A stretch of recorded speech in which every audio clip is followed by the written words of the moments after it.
ਕਿ ਅਸੀਂ ਇਸ ਵੇਲੇ ਪਹੁੰਚ ਚੁੱਕੇ ਹਾਂ ਹਵੇਲੀ ਜਵਾਲਾ ਸਿੰਘ ਸਿੰਧੂ ਪੜਾਨੀਆਂ ਦੀ ਮੇਨ ਜਿਹੜੀ ਫਸਟ ਫਲੋਰ ਨੂੰ ਰਾਹ ਜਾਂਦਾ ਹੈ। ਉੱਦਾਂ ਤੇ ਹਵੇਲੀ ਦੇ ਚਾਰੋਂ ਪਾਸੋਂ ਜਾਂਦਾ ਸੀ, ਬਿਲਕੁਲ ਲੇਕਿਨ 3 ਰਸਤੇ ਬੰਦ ਹੋ ਚੁੱਕੇ ਨੇ। ਸਿਰਫ ਇੱਕ ਹੀ ਰਾਹ ਛੱਡਿਆ ਗਿਆ ਹੈ, ਕਿਉਂਕਿ ਟੂਰਿਸਟ ਕਈ ਵਾਰੀ ਉੱਤੋਂ ਡਿੱਗ ਪੈਂਦੇ ਸਨ ਥੱਲੇ। ਸੋ ਇਹਨਾਂ ਨੇ ਲੋਕਾਂ ਦੀ ਬੱਚਤ ਵਾਸਤੇ ਸਿਰਫ ਔਰ ਸਿਰਫ ਇੱਕ ਰਾਹ ਨੂੰ ਓਪਨ ਰੱਖਿਆ ਹੋਇਆ ਹੈ।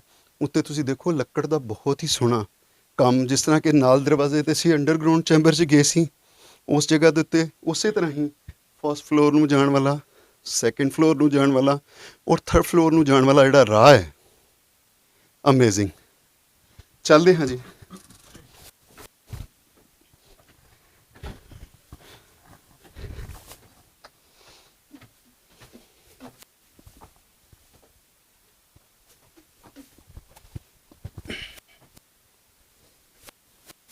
ਇਹ ਫਸਟ ਹੈ। ਇਹ ਅਨੇਕਾਂ ਦਰਵਾਜ਼ੇ ਸਨ, ਉਹਨਾਂ ਦੇ ਵਿੱਚੋਂ ਜਿਹੜੇ ਰੂਮਸ ਸਨ ਉਹ ਅਨੇਕਾਂ ਸਨ। ਉਹਨਾਂ 'ਚੋਂ 2 ਦੀ ਰੂਮਸ ਦੀ ਛੱਤ ਡਿੱਗ ਚੁੱਕੀ ਹੈ, ਤੀਸਰੇ ਦੀ ਹੈ। ਔਰ ਉੱਤੇ ਦੇਖੋ ਤੁਸੀਂ ਛੱਤਾਂ ਜਿਹੜੀਆਂ ਨੇ, ਜਿੱਦਾਂ ਕਿ ਤੁਹਾਨੂੰ ਦੱਸਿਆ ਕਿ ਜੰਗ ਦੇ ਦੌਰਾਨ ਜਦੋਂ ਕਿ ਕੋਸ਼ਿਸ਼ ਇਹ ਹੁੰਦੀ ਹੈ ਕਿ ਕੋਈ ਵੀ ਐਨੀਮੀ ਹੈ ਇੱਕ ਦੂਜੇ ਦਾ, ਉਹਨੂੰ ਬਹੁਤੇ ਤੋਂ ਬਹੁਤਾ ਨੁਕਸਾਨ ਪਹੁੰਚਾਇਆ ਜਾਏ। ਤੋ ਇਹੀ ਹੁੰਦਾ ਕਿ ਉਹਨਾਂ ਦੇ ਘਰ ਬੂਹੇ ਬਾਰੀਆਂ ਜਦੋਂ ਤੁਹਾਡੀਆਂ ਨਹੀਂ ਰਹਿਣਗੀਆਂ ਤੇ ਤੁਹਾਡਾ ਕੁਝ ਵੀ ਨਹੀਂ ਰਹੇਗਾ। ਚੱਲਦੇ ਅਸੀਂ ਤੁਹਾਨੂੰ ਇਸ ਸਾਈਡ ਤੋਂ ਦਿਖਾਉਂਦੇ ਹਾਂ ਜੀ। ਫਸਟ ਫਲੋਰ ਦਿਖਾਓ, ਜਿਸ ਤਰ੍ਹਾਂ ਕਿ ਆਪਾਂ ਜ਼ਿਕਰ ਕੀਤਾ ਸੀ।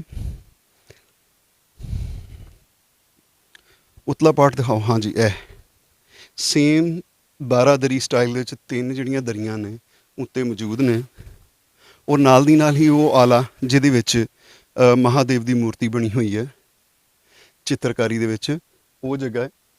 ਚੱਲਦੇ ਹਾਂ ਉੱਤੇ ਅਸੀਂ ਹੁਣ ਸੈਕਿੰਡ ਫਲੋਰ ਵਾਲੇ ਪਾਸੇ, ਕਿ ਸੈਕਿੰਡ ਫਲੋਰ ਦੇ ਵਿੱਚ ਕੀ ਕੁਝ ਬਚਿਆ ਹੋਇਆ, ਜਿਹੜਾ ਮੋਸਟ ਇੰਪ੍ਰੈਸਿਵ ਪਾਰਟ ਹੈ ਇਸ ਹਵੇਲੀ ਦਾ।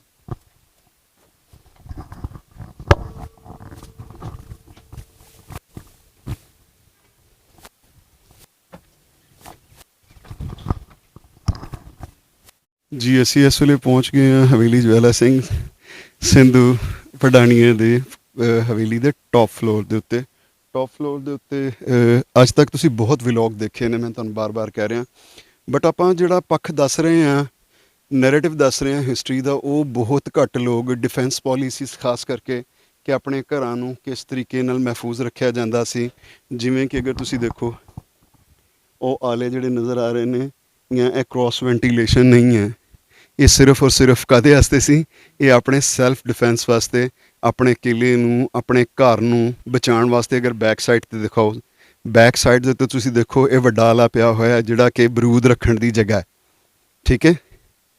ਉਸ ਤੋਂ ਬਾਅਦ ਅੱਗੇ ਕਿ ਤੁਹਾਨੂੰ ਵੱਡਾ ਗਲਾ ਨਜ਼ਰ ਆ ਰਿਹਾ, ਛੋਟੀ ਕੈਨਨ ਲਾਉਣ ਵਾਲੀ ਜਗ੍ਹਾ ਹੈ, ਛੋਟੀ ਤੋਪ ਲਾਉਣ ਵਾਸਤੇ ਚਾਰੋਂ ਪਾਸੇ, ਠੀਕ ਹੈ ਜੀ। ਚਾਰੋਂ ਪਾਸੇ ਦੇਖਣ ਨੂੰ ਆਮ ਜਿਹੇ ਬੰਦੇ ਵਾਸਤੇ ਸਿਰਫ ਬਾਰੀ ਹੈ, but it's not a window. ਇੱਕ ਵਿੰਡੋ ਨਹੀਂ ਹੈ, ਉਹਦੇ ਉੱਤੇ ਬਕਾਇਦਾ ਤੌਰ ਦੇ ਉੱਤੇ ਚੱਲਣ ਦੀ ਜਗ੍ਹਾ ਹੈ ਵਾਲ ਦੇ ਉੱਤੇ, ਠੀਕ ਹੈ। ਇਹ ਜਿਹੜੀ ਜੀ ਡਬਲ ਬਨੇਰਾ ਤੁਹਾਨੂੰ ਨਜ਼ਰ ਆ ਰਿਹਾ ਹੈ, ਇਹਦੇ ਉੱਤੇ ਖਲੋ ਕੇ ਤੇ ਫਾਇਰ ਕਰਨ ਵਾਸਤੇ ਜਵਾਨ ਉਸ ਵੇਲੇ ਚੜ੍ਹਦੇ ਹੋਣਗੇ। ਅਤੇ ਨਾਲ ਦੀ ਨਾਲ ਇਸ ਸਾਈਡ 'ਤੇ ਦਿਖਾਓ ਜੀ, ਇਹ ਪੂਰੀ ਬਾਰਾਦਰੀ ਹੈ ਜੀ, ਠੀਕ ਹੈ ਜੀ। ਸੇਮ ਜਿਸ ਤਰ੍ਹਾਂ ਕਿ ਮੁਗਲ ਆਰਕੀਟੈਕਚਰਸ ਦੇ ਅੰਦਰ, ਜਾਂ ਤੁਸੀਂ ਜਿੰਨੇ ਵੀ ਪੁਰਾਣੇ ਆਰਕੀਟੈਕਚਰਸ ਦੇਖੇ ਨੇ, ਉਹਨਾਂ ਦੇ ਅੰਦਰ 12 ਦਰੀਆਂ ਹੁੰਦੀਆਂ ਸੀ, ਯਾਨੀ 12 ਦਰੀ ਮੀਨ ਕਿ 12 ਡੋਰਸ ਆਰਕੀਟੈਕਚਰ। ਇਹ 12 ਡੋਰਸ ਆਰਕੀਟੈਕਚਰ ਹੈ। ਔਰ ਉਸ ਤੋਂ ਬਾਅਦ ਸਭ ਤੋਂ ਜ਼ਿਆਦਾ ਖੂਬਸੂਰਤ ਚੀਜ਼ ਹੈ ਪਲਾਂਟਰਸ। ਬਹੁਤ ਘੱਟ ਹਵੇਲੀਆਂ ਦੇ ਵਿੱਚ ਤੁਹਾਨੂੰ ਸਿਟਿੰਗ ਪਲੇਸਿਸ ਔਰ ਪਲਾਂਟਰਸ ਜਿਹੜੇ ਨੇ ਨਜ਼ਰ ਆਉਂਦੇ ਨੇ। ਕੁਛ ਦੇ ਉੱਤੇ ਪਲਾਂਟਰ ਨੇ ਔਰ ਕੁਛ ਦੇ ਉੱਤੇ ਸਿਟਿੰਗ ਪਲੇਸਿਸ ਨੇ, ਯਾਨੀ ਕਿ ਹਵਾਖੋਰੀ ਵਾਸਤੇ ਸ਼ਾਮ ਨੂੰ। ਮੈਂ ਬਹੁਤ ਬਿਲਡਿੰਗਾਂ ਦੇ ਵਿੱਚ ਲਾਈਵ ਵੀਡੀਓਜ਼ 'ਚ ਤੁਹਾਨੂੰ ਦਿਖਾਇਆ ਕਿ ਲੋਕ ਸ਼ਾਮ ਦਾ ਨਜ਼ਾਰਾ ਕਰਨ ਵਾਸਤੇ ਛੱਤਾਂ ਦੇ ਉੱਤੇ ਬੈਠਦੇ ਸੀ। ਮੈਨੂੰ ਥੋੜ੍ਹਾ ਜਿਹਾ ਹਾਈਟ ਫੋਬੀਆ, ਇਸ ਵਾਸਤੇ ਮੈਂ ਥੱਲੇ ਨਹੀਂ ਦੇਖਦਾ। ਅਤੇ ਸੋ ਤੁਸੀਂ ਪੂਰੀ ਹਵੇਲੀ ਦਾ ਇੱਥੋਂ ਦੇਖ ਸਕਦੇ ਹੋ ਕਿ ਇੱਕ ਕਿਲੇ ਦੇ ਵਿੱਚ ਬਣੀ ਹੋਈ ਹੈ, 8 ਕਨਾਲਾਂ ਦੇ ਵਿੱਚ ਬਣੀ ਹੋਈ ਹੈ ਹਵੇਲੀ। ਇਹ ਦੇਖਣ 'ਚ ਛੋਟੀ ਜਿਹੀ ਲੱਗਦੀ ਹੈ, ਬਟ ਜਦੋਂ ਇੱਕ ਵਾਰੀ ਇੱਕ ਦਿਨ ਦੇ ਵਿੱਚ ਇਹਨੂੰ ਕਵਰ ਕਰਨਾ, ਡਾਕੂਮੈਂਟ ਕਰਨਾ ਬਹੁਤ ਔਖਾ ਹੈ।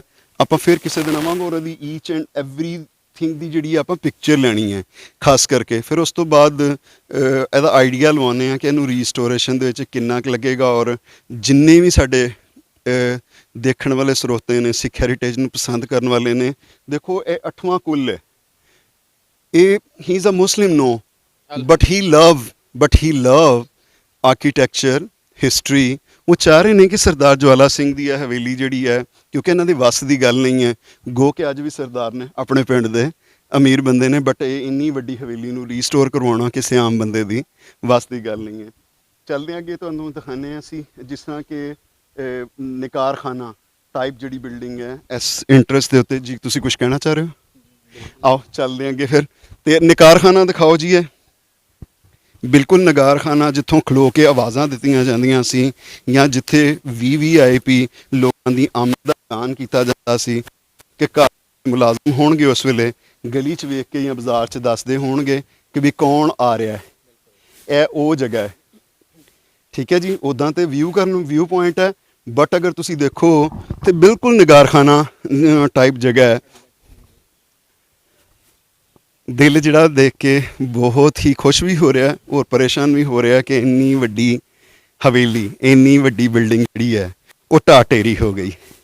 ਕਿਸ ਤਰ੍ਹਾਂ ਅਰੂਜ ਨੂੰ ਜ਼ਵਾਲ ਨੂੰ ਅਰੂਜ ਆਉਂਦਾ ਹੈ, ਇਸ ਬਿਲਡਿੰਗ ਨੂੰ ਦੇਖ ਕੇ ਕੋਈ ਬੜੇ ਅੱਛੇ ਤਰੀਕੇ ਨਾਲ ਉਹ ਕੰਪੇਅਰ ਕਰ ਸਕਦਾ ਹੈ। ਇੱਥੇ ਬਹੁਤ ਸ਼ੂਟਸ ਹੁੰਦੇ ਨੇ ਜੀ। ਮੇਰੇ ਖਿਆਲ ਦੇ ਵਿੱਚ ਮੈਂ ਤਾਂ ਕਾਫੀ ਸ਼ੂਟਸ ਦੇਖੇ ਨੇ। ਇੱਕ 12 ਦਰੀ ਹੈ ਤੁਹਾਡੇ ਨਾਲ, ਠੀਕ ਹੈ ਜੀ, ਜਿਹਦੇ 3 ਦਰ ਜਿਹੜੇ ਨੇ ਬਾਹਰ, ਤਿੰਨ ਇੱਕ ਸਾਈਡ ਤੇ ਖੁੱਲਦੇ ਨੇ ਔਰ ਇੱਕ ਦਰ ਜਿਹੜਾ 2 ਦਰ ਬੰਦ ਕੀਤੇ ਹੋਏ ਨੇ। ਔਰ ਉਸ ਤੋਂ ਬਾਅਦ ਤੁਸੀਂ ਇਹ ਦੇਖੋ ਕਿ ਇਹਨਾਂ ਦੀਆਂ ਛੱਤਾਂ ਜਿਹੜੀਆਂ ਨੇ ਡਿੱਗ ਚੁੱਕੀਆਂ ਨੇ। ਵੁੱਡ ਵਰਕ ਕੁਛ ਨਜ਼ਰ ਆ ਰਿਹਾ, ਇੱਧਰ ਵੀ ਵੁੱਡ ਵਰਕ ਨਜ਼ਰ ਆ ਰਿਹਾ। ਡੈਫੀਨੇਟਲੀ ਛੱਤਾਂ ਬਹੁਤ ਪਿਆਰੀਆਂ ਔਰ ਬਹੁਤ ਵੱਡੀਆਂ ਔਰ ਬਹੁਤ ਮਹਿੰਗੀਆਂ ਵੀ ਹੋਣਗੀਆਂ ਉਸ ਦੌਰ ਦੇ ਵਿੱਚ। ਅੱਛਾ ਜੀ, ਤੁਸੀਂ ਕੁਛ ਸਾਨੂੰ ਹੋਰ ਕੋਈ ਦੱਸਣਾ ਚਾਹੋਗੇ ਜੀ? ਪਲੀਜ਼। ਇਸ ਹਵੇਲੀ ਦਾ ਜੀ ਜਿੰਜ ਕੈਮਰਾਮੈਨ ਦਿਖਾਇਆ ਤੇ ਵੁਡਨ ਵਰਕ ਕਾਫੀ ਜ਼ਿਆਦਾ ਹੋਇਆ ਜੀ। ਤੇ ਵੁਡਨ ਵਰਕ ਹੋਇਆ ਜੀ ਬਿਆਰ ਦੀ ਲੱਕੜੀ ਦਾ ਤੇ ਸੰਦਲ ਦੀ ਲੱਕੜ ਦੇ ਨਾਲ।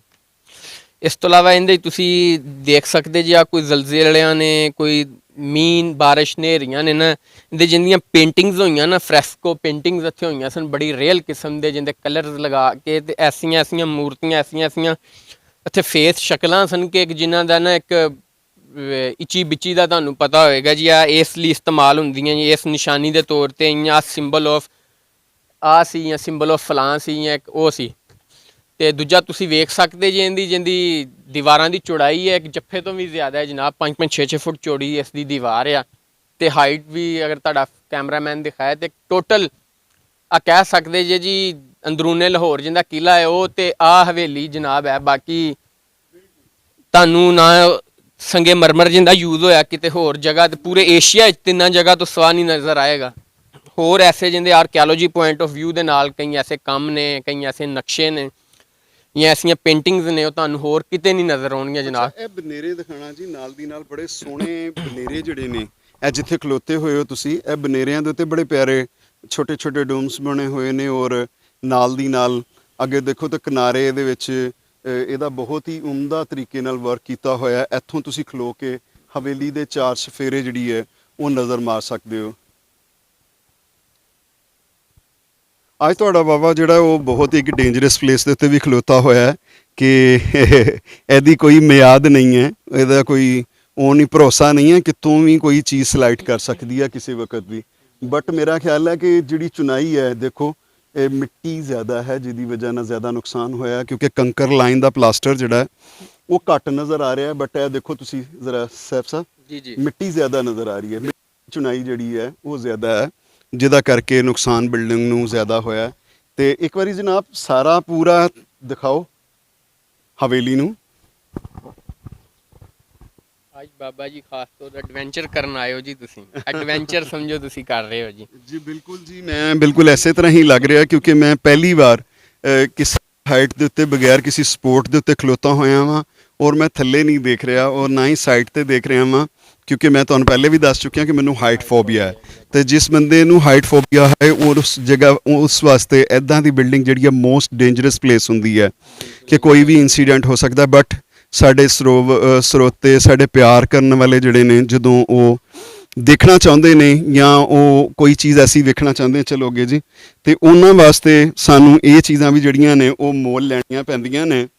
ਕਿਉਂਕਿ ਤੁਸੀਂ ਕਹਿ ਸਕਦੇ ਹੋ ਕਿ ਬਹੁਤ ਔਖਾ ਕੰਮ ਹੁੰਦਾ ਹੈ ਔਰ ਮੈਂ ਬਹੁਤ ਔਖੀਆਂ ਜਗ੍ਹਾ ਦੇ ਉੱਤੇ ਜਾ ਕੇ ਵੀ ਰਿਕਾਰਡਿੰਗ ਕੀਤੀ ਹੈ। ਤਾਂ ਉਹਨਾਂ ਪਲੇਸਿਸ ਦੇ ਵਿੱਚੋਂ ਇੱਕ ਪਲੇਸ ਇਹ ਵੀ ਹੈ, ਕਿਉਂਕਿ ਇੱਕ ਸਮਾਰਟ ਦੇ ਵਾਸਤੇ ਇਹੋ ਜਿਹੀਆਂ ਜਗ੍ਹਾ ਦੇ ਉੱਤੇ ਜਾਣਾ ਸੌਖਾ ਹੈ, but it's very difficult for me ਕਿ ਇਹੋ ਜਿਹੀ ਜਗ੍ਹਾ ਨੂੰ ਵਾਲਸ ਦੇ ਉੱਤੇ ਖਲੋ ਕੇ, ਸਪੈਸ਼ਲੀ ਜਿੱਥੇ ਛਾਤੀ ਕੋਈ ਨਹੀਂ ਹੈਗੀ, ਉਸ ਜਗ੍ਹਾ ਨੂੰ ਐਕਸਪਲੋਰ ਕਰਨਾ ਔਰ ਦਿਖਾਉਣਾ ਵੈਰੀ ਡੇਂਜਰਸ। ਜਿਹੜੀ ਮੈਂ ਗੱਲ ਕਰ ਰਿਹਾ ਸੀ ਬਨੇਰਿਆਂ ਤੇ ਕੀਤਾ ਹੋਇਆ ਥੱਲੇ ਵਾਕ ਜਿਹੜਾ ਹੈ ਉਹ ਬਹੁਤ ਅਮੇਜ਼ਿੰਗ ਹੈ, ਬਹੁਤ ਆਲਾ ਹੈ ਔਰ ਬਹੁਤ ਘੱਟ ਜਗ੍ਹਾ ਤੇ ਤੁਹਾਨੂੰ ਦੇਖਣ ਨੂੰ ਮਿਲਦਾ ਹੈ।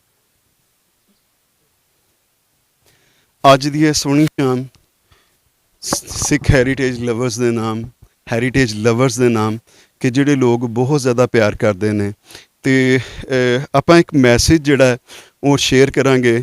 ਵੀਰ ਸੈਫੁੱਲਾ ਸੰਧੂ ਇੱਕ ਮੈਸੇਜ ਦੇਣਾ ਚਾਹੁੰਦੇ ਨੇ ਜਗਤ ਸੰਗਤ ਨੂੰ ਕਿ ਉਹਨਾਂ ਨਾਲ ਅਸੀਂ ਗੱਲ ਕਰਾਂਗੇ ਉਹਨਾਂ ਦੇ ਪੁਰਖਾਂ ਦੇ ਮੁਤਲਕ ਔਰ ਇਸ ਹਵੇਲੀ ਨੂੰ ਰੀਸਟੋਰ ਕਰਨ ਦੇ ਮੁਤਲਕ। ਇਹਨਾਂ ਦਾ ਦੇਖੋ ਬਹੁਤ ਯੰਗ ਨੇ ਬਟ ਸਾਡੇ ਨਾਲ ਕਾਫੀ ਦੇਰ ਤੋਂ ਜੁੜੇ ਹੋਏ ਨੇ, ਅਤੇ ਇਹਨਾਂ ਦੇ ਅੰਦਰ ਕਿਉਂ ਇੱਕ ਬਾਕੀ ਵੀ ਇਹਨਾਂ ਦੇ ਹੋਰ ਵੀ ਰਿਲੇਟਿਵ ਨੇ, ਕਜ਼ਨਸ ਨੇ, ਆਖਿਰ ਇਹਨਾਂ ਨੂੰ ਹੀ ਇਹ ਪੀੜਤਾ ਕਿਉਂ ਮਹਿਸੂਸ ਹੁੰਦੀ ਹੈ, ਇਹ ਦਰਦ ਕਿਉਂ ਮਹਿਸੂਸ ਹੁੰਦਾ। ਥੋੜ੍ਹੀ ਦੇਰ ਬਾਅਦ ਹਾਜ਼ਰ ਹੁੰਦੇ ਹਾਂ ਅਤੇ ਪੂਰੀ ਡਿਟੇਲ ਦੇ ਵਿੱਚ ਗੱਲ ਕਰਾਂਗੇ।